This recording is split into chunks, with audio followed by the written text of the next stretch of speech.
Hi guys, আসসালামু আলাইকুম। আমি আরিফ আহমেদ। তো আজকে চলে আসলাম ফ্যামিলিকে খুশি করার জন্য ব্যাংকে।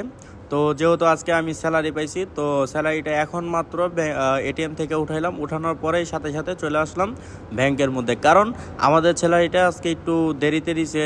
যেহেতু আমাদের স্যালারিটা সবসময় দেয় 15 থেকে 16 তারিখের মধ্যে, তো আজকে স্যালারিটা একটু দেরিতে দিছিল, তার জন্য এটিএম থেকে টাকাটা উঠানোর পরে সাথে সাথে চলে আসলাম ব্যাংকের মধ্যে। তো আইসা বিটটি ঠেলে একটু মনে করেন যে আমার আইডি কার্ডটা দিলাম, কারণ আইডি কার্ড ছাড়া টাকা পাঠানো যাবে না। তারপরে মোবাইলটা বার করে আমার মায়ের অ্যাকাউন্ট নাম্বারটা দিতে চাইছি, তখনই উনি বলতেছে যে আমার আইডি কার্ড দেখেই বলতেছে যে তোমার মায়ের অ্যাকাউন্ট না। তো আমি বললাম যে হ্যাঁ, আমার মায়ের অ্যাকাউন্ট। তো বলতেছে কত টাকা পাঠাইবা। তো আমি ওনাকে বললাম, টাকা সংখ্যাটা বললাম। বলার পরে উনি বলছে যে ও আচ্ছা ঠিক আছে। তো উনি বাংলাদেশে যে রেট আছে ওই রেট অনুযায়ী আমাকে বলছে। তো বলার পরে আমি টাকাগুলো দিলাম ওনাকে। তো দেওয়ার পরে উনি সেটা হিসাব করার পরে আমাকে বললো যে এত টাকা হয়েছে, বাংলাদেশে যেহেতু তুমি এত টাকা পাঠাইবা তো এত টাকা দিতে হবে।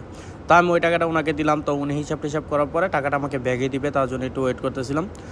তো কিছুক্ষণ পরে উনি আমাকে টাকাটা ব্যাগে দিল। তো দেওয়ার পরে আমি টাকাটা গইনা তারপরে আমার যে ওয়ালেট ছিল ওয়ালেটের মধ্যে টাকাটা রাখলাম। রাখার পরে আমার যে আইডি কার্ড ছিল ওই আইডি কার্ডটাও আমাকে ব্যাগে দিল। দেওয়ার পরে আইডি কার্ডটাও রাখলাম, কারণ এখানে আইডি কার্ড ছাড়া টাকা পাঠানো যায় না। প্রবাসে আমরা যারা থাকি তারা কখনোই আইডি কার্ড ছাড়া বাংলাদেশে টাকা পাঠাইতে পারবো না। তো দেওয়ার পরে এই ব্যাংকে যেহেতু টাকা পাঠাবো অনেক কিছুই দরকার হয়, অনেক কিছু লাগে।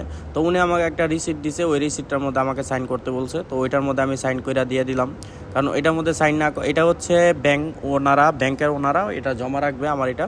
তো দুইটা রিসিপ্ট দিছে, একটা ওনাকে সাইন করে দিয়ে দিলাম। তো আরেকটা আমার যেটা ওইটা আমি সাইন করা লাগবে না, ওইটা আমার কাছে রাখবো। আমি কত টাকা পাঠাইছি না পাঠাইছি একটা প্রমাণস্বরূপ আমার কাছে দিয়ে দিল, কারণ টাকা যদি না যায় তাহলে আমি এই রিসিপ্টটা নিয়ে ব্যাংকে আসার পরে উনি এটা দেখবো, চেক করবো যে টাকাটা গেছে কি না গেছে। তো আলহামদুলিল্লাহ আমার কাছে অনেক অনেক ভালো লাগতেছে, কারণ আজকে স্যালারি পাওয়ার পরে সাথে সাথে ফ্যামিলির কাছে টাকাটা পাঠিয়ে দিলাম।